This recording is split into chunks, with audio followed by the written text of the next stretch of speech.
ഞാൻ പണിയുന്ന പുതിയ സെഡോൺ ബസിൻ്റെ രൂപമാണ് നിങ്ങളീ കണ്ടുകൊണ്ടിരിക്കുന്നത്.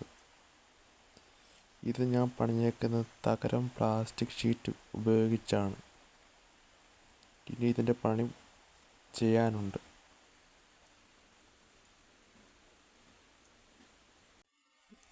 അതുപോലെ തന്നെ ഈ ബസ് പണിയാൻ ഉപയോഗിക്കാൻ വേണ്ടി ഞങ്ങളുടെ കയ്യിലുള്ള ഇരുമ്പും കൊണ്ടാണ് ഇതിൻ്റെ തകരമെല്ലാം കീറിയെടുക്കുന്നത്. ഇതുപയോഗിച്ചാണ് ഞാൻ ഈ വണ്ടി പണിയുന്നത്. ബസിൻ്റെ അടിഭാഗത്തെ ചേസാണ് നിങ്ങൾ ഈ കണ്ടുകൊണ്ടിരിക്കുന്നത്. ഇതിൽ ഞാൻ റബ്ബർ ടയറാണ് ഉപയോഗിച്ചിരിക്കുന്നത്, പലകയാണ്.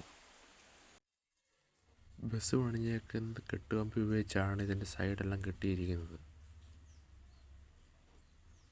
പഴയ തകര ഷീറ്റൊക്കെ ഉപയോഗിച്ച് ഞാനിത് ഇരുമ്പും കൊണ്ട് വെട്ടിക്കീറി ആണ് ഇതിൻ്റെ ജനലുകളെല്ലാം ഞാൻ നിർമ്മിച്ചിരിക്കുന്നത്.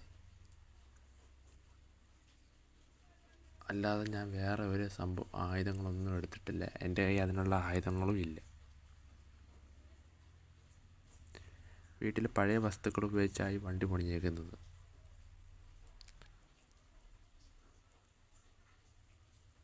ഈ വാഹനത്തിൻ്റെ ചേസ് ഞാൻ പഴയ പലക ഉപയോഗിച്ചാണ് ഞാൻ വെട്ടി എടുത്തേക്കുന്നത്. പിന്നെ PVC പൈപ്പാണ് ഉപയോഗിച്ചിരിക്കുന്നത് ഇതിൻ്റെ ആക്സിൽ ഉണ്ടാക്കാൻ വേണ്ടി. ഇനി ഇതിൻ്റെ ബാക്കി പണിയാനുണ്ട്. അതിൻ്റെ വീഡിയോ നെക്സ്റ്റ് പാർട്ടിൽ ഞാൻ അപ്ലോഡ് ചെയ്യാം.